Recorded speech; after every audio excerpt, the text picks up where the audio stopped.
Well, the most important thing to know about Bret Baier is that he is a member of the club.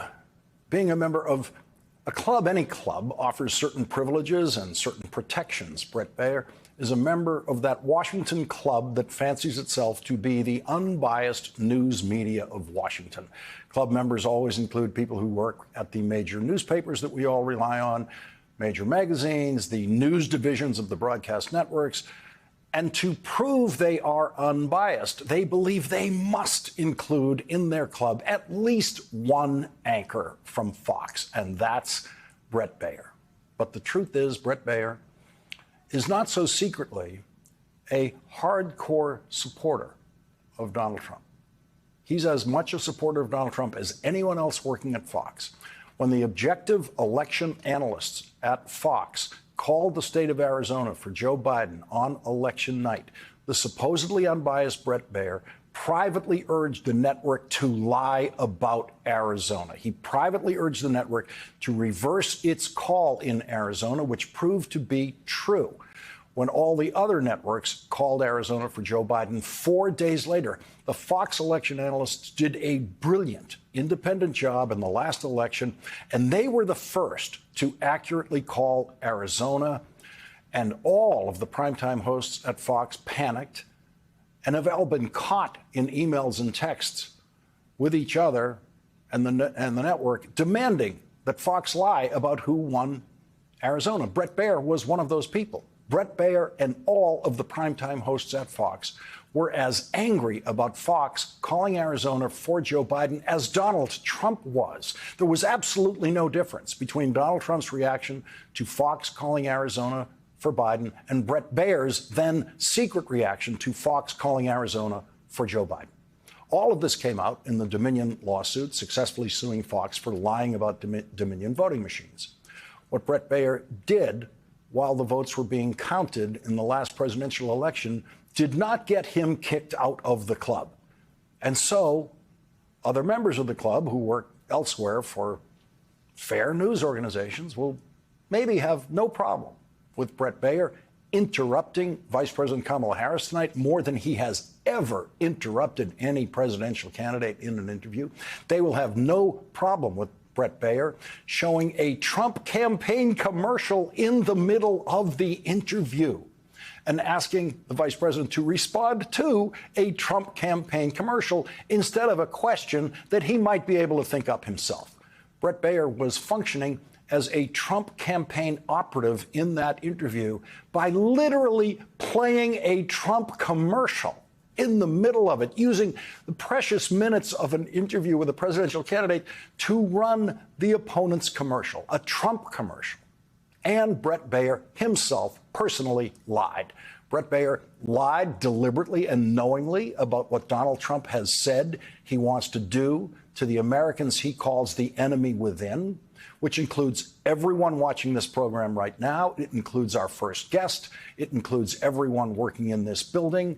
As Donald Trump has defined it so far, it includes every one of the 81 million people who voted for Joe Biden and will probably vote for Kamala Harris. That's the enemy within, according to Donald Trump. And Bret Baier lied about that. When he showed a clip of Donald Trump, he chose to show not the video of what Donald Trump actually said, but he showed instead, knowingly and corruptly, a ridiculous tape of Donald Trump on the Fox network earlier today, claiming that he was never threatening anyone and laughing about it. And Bret Baier took that to be a fact, that Donald Trump never threatened anyone. That is the kind of Trump campaign operative junk that Bret Baier sullied himself with and was throwing into his interview with the vice president tonight. And the vice president very forcefully responded. Why, if he's as bad as you say, that half of this country is now supporting this person who could be the 47th president of the United States? Why is that happening?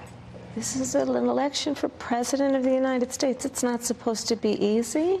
I know, but it's not supposed to be. It is not supposed to be a So cakewalk are they misguided, for the anyone. 50%? Listen, Are they stupid? What oh, is God, it? I would never say that about the American people. And in fact, if you listen to Donald Trump, if you watch any of his rallies, he's the one who tends to demean and belittle and diminish the American people. He's the one who talks about an enemy within, an enemy within, talking about the American people, suggesting he would turn the American military on the American people. We asked that question to the former president today. Harris Faulkner had a town hall, and this is how he responded. I heard about that. They were saying I was like threatening. I'm not threatening anybody. They're the ones doing the threatening. They do phony investigations. I've been investigated more than Alphonse Capone. He was the greatest gangster. No, it's true. No, but think of it. It's called weaponization of government. It's a terrible thing. So, Brett, I'm sorry, and with all due respect, that clip was not what he has been saying about the enemy within that he has repeated when he's speaking about the American people. That's not what you just showed. well, he was asked about that specific... No, that's not what you just showed. In all fairness and respect to you, that was the question that we asked him. You didn't show that, and here's the bottom line. He has repeated it many times, and you and I both know that. And you and I both know that he has talked about turning the American military on the American people. He has talked about going after people who are engaged in peaceful protest. He has talked about locking people up because they disagree with him. This is a democracy. And in a democracy, the President of the United States, in the United States of America, should be willing to be able to handle criticism without saying he'd lock people up for doing it. And this is what is at stake, which is why you have someone like the former chairman of the Joint Chiefs of Staff saying what Mark Milley has said about Donald Trump being a threat to the United States of America.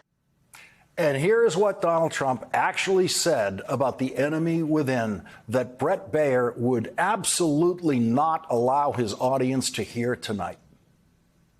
The bigger problem is the enemy from within, not even the people that have come in and destroying our country. By the way, totally destroying our country. The towns, the villages, they're being inundated. But I don't think they're the problem in terms of election day. I think the bigger problem are the people from within. We have some very bad people. We have some sick people, radical left lunatics.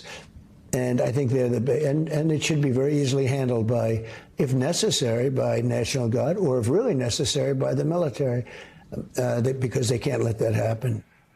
That is the video that Bret Baier should have shown. Now, to put Bret Baier's Trump-supporting fanaticism in perspective, consider this. When Bret Baier was angrily and repeatedly and secretly telling people at Fox 4 years ago that they had to immediately begin publicly lying about Arizona and reverse the Fox election desk's call for Joe Biden in Arizona, there was not a single person at any other network, including this one, asking anyone to change an election call in any state.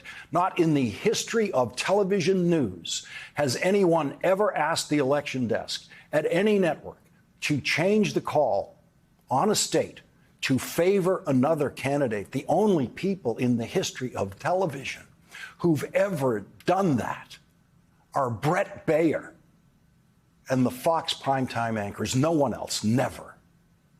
But Bret Baier is still a member of the club, a member of the Washington Club, and I most definitely am not, because I will tell you the truth about Bret Baier and about other members of the club, and the club does not allow that. Your campaign slogan is a new way forward, and it's time to turn the page. You've been vice president for 3.5 years, so what are you turning the page from? Well, first of all, turning the page from the last decade in which we have been burdened with the kind of rhetoric coming from Donald Trump that has been designed and implemented to divide our country and have Americans literally point fingers at each other. Rhetoric and an approach to leadership that suggests that the strength of a leader is based on who you beat down instead of what we all know.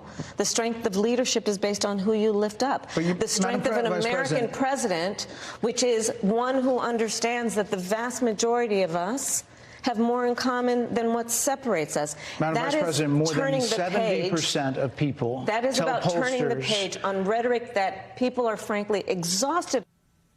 3 weeks from now, Bret Baier will not be running down the halls of Fox demanding that the election desk change their call of any state, because Fox has fired the people who did that. They fired the people who told the truth and kept the liars, the Trump-supporting liars. The new Fox election desk will not dare do anything to anger Bret Baier or Donald Trump or Fox's primetime anchors. Never again. That's the lesson Fox learned about telling the truth on election night. Never again. Vice President Harris went to Washington, crossing Historic Park in Pennsylvania today, where, during the Revolutionary War, George Washington crossed the Delaware River. The vice president was accompanied by prominent Republicans, including Adam Kinzinger, who have never voted for a Democratic president before. In a typical election year, you all being here with me might be a bit surprising, dare I say unusual. But not in this election. Not in this election. Because at stake in this race are the democratic ideals that our founders and generations of Americans before us have fought for. At stake in this election is the Constitution of the United States, its very self. We are here today because we share a core belief that we must put country before party.